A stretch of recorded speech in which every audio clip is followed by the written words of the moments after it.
ನಮಸ್ಕಾರ. ಬನ್ನಿ, ಇವತ್ತು ಒಂದು ತುಂಬಾನೇ ಪವರ್ಫುಲ್ ಬಿಸ್ನೆಸ್ ಟೂಲ್ ಬಗ್ಗೆ ಮಾತಾಡೋಣ. ಅದೇ ಕಸ್ಟಮರ್ ಪರ್ಸೋನಾ.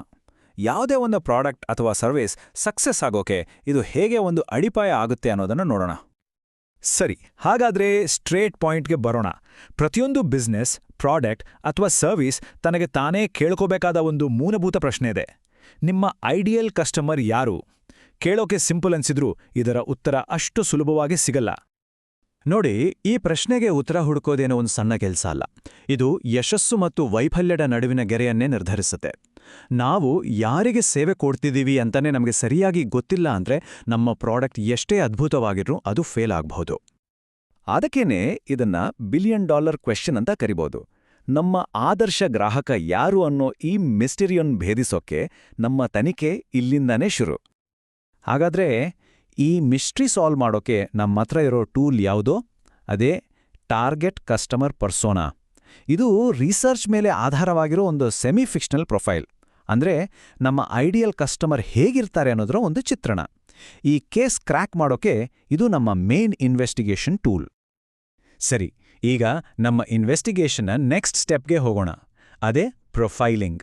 ನಮ್ಮ ಪರ್ಸೋನಾ ಬಿಲ್ಡ್ ಮಾಡೋಕೆ ಬೇಕಾದ ಅಗತ್ಯ ಫ್ಯಾಕ್ಟ್ಸ್ ಮತ್ತು ಕ್ಲೂಗಳನ್ನ ಕಲೆಕ್ಟ್ ಮಾಡೋ ಸಮಯ. ಒಂದು ಪರ್ಸೋನಾ ಪ್ರೊಫೈಲ್ ಅಂದರೆ ಅದಕ್ಕೆ 2 ಮುಖ ಇರುತ್ತೆ. ಒಂದು ಕಡೆ ಡೆಮೋಗ್ರಾಫಿಕ್ಸ್, ಅಂದರೆ ಯಾರು ಅನ್ನೋ ಪ್ರಶ್ನೆಗೆ ಉತ್ತರ. ಇದು ನಿಮ್ಮ ಕಸ್ಟಮರ್ ಬಗ್ಗೆ ಬೇಸಿಕ್ ಫ್ಯಾಕ್ಟ್ಸ್ ಕೊಡುತ್ತೆ. ಇನ್ನೊಂದು ಕಡೆ ಸೈಕೋಗ್ರಾಫಿಕ್ಸ್, ಅಂದರೆ ಯಾಕೆ ಅನ್ನೋ ಪ್ರಶ್ನೆಗೆ ಉತ್ತರ. ಇದು ಅವರ ಮನಸ್ಸಿನ ಒಳಗೆ ಏನಿದೆ, ಅವರ ನಂಬಿಕೆಗಳೇನು, ಇಂಟ್ರೆಸ್ಟ್ ಏನು ಅನ್ನೋದನ್ನ ತಿಳಿಸುತ್ತೆ. ಮೊದಲು ಬೇಸಿಕ್ ಫ್ಯಾಕ್ಟ್ಸಿಂದ ಶುರು ಮಾಡೋಣ.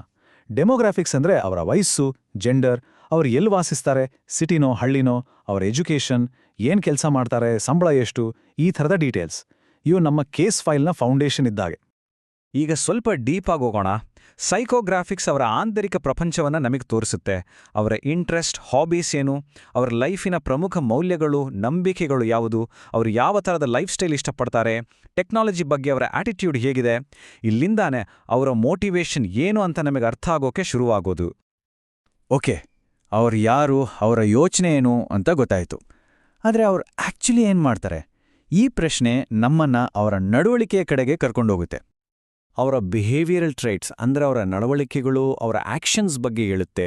ಅವರೊಂದು ವಸ್ತುವನ್ನು ಯಾಕೆ ಖರೀದಿ ಮಾಡ್ತಾರೆ, ಖರೀದಿ ಮಾಡುವಾಗ ಅವ್ರಿಗೇನೇನು ಕಷ್ಟ ಆಗುತ್ತೆ, ಎಷ್ಟು ಸಲ ಖರೀದಿ ಮಾಡ್ತಾರೆ, ಆ್ಯಂಡ್ ಅವರೆಲ್ಲಕ್ಕಿಂತ ಇಂಪಾರ್ಟೆಂಟ್ ಅವರು ಡಿಸಿಷನ್ ಹೇಗೆ ತಗೊಳ್ತಾರೆ.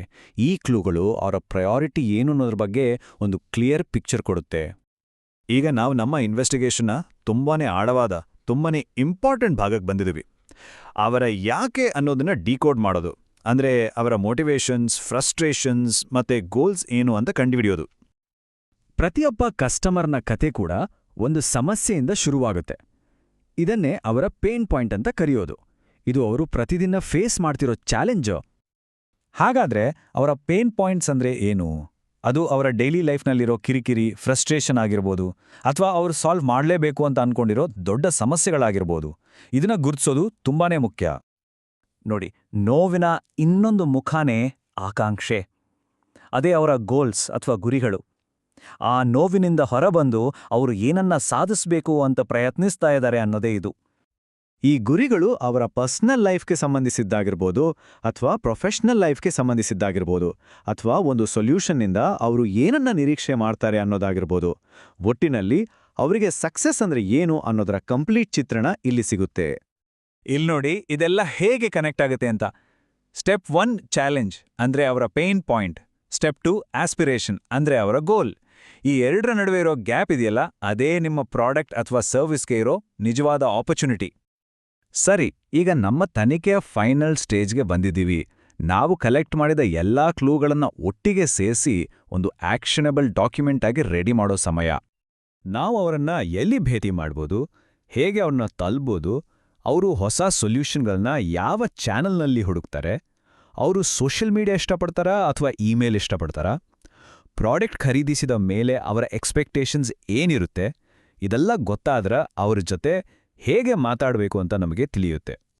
ಈ ಪರ್ಸೋನಾಗೆ ಒಂದು ವಾಯ್ಸ್ ಕೊಡೋದಾದ್ರೆ ಅದು ಹೀಗಿರ್ಬೋದು.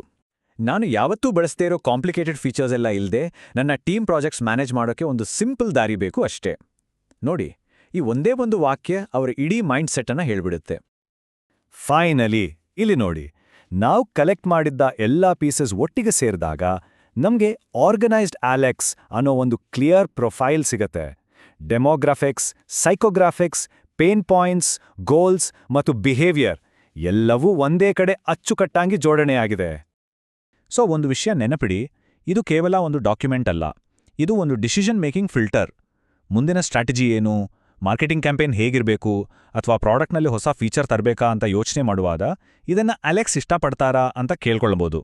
ಇದು ನಮ್ಮನ್ನ ಸರಿಯಾದ ದಾರಿಯಲ್ಲಿ ಇಡುತ್ತೆ. ಹಾಗಾದ್ರೆ ಈ ಇಡೀ ಎಕ್ಸಸೈಸ್ನಿಂದ ಸಿಗೋ ಅಲ್ಟಿಮೇಟ್ ಬೆನಿಫಿಟ್ ಏನು?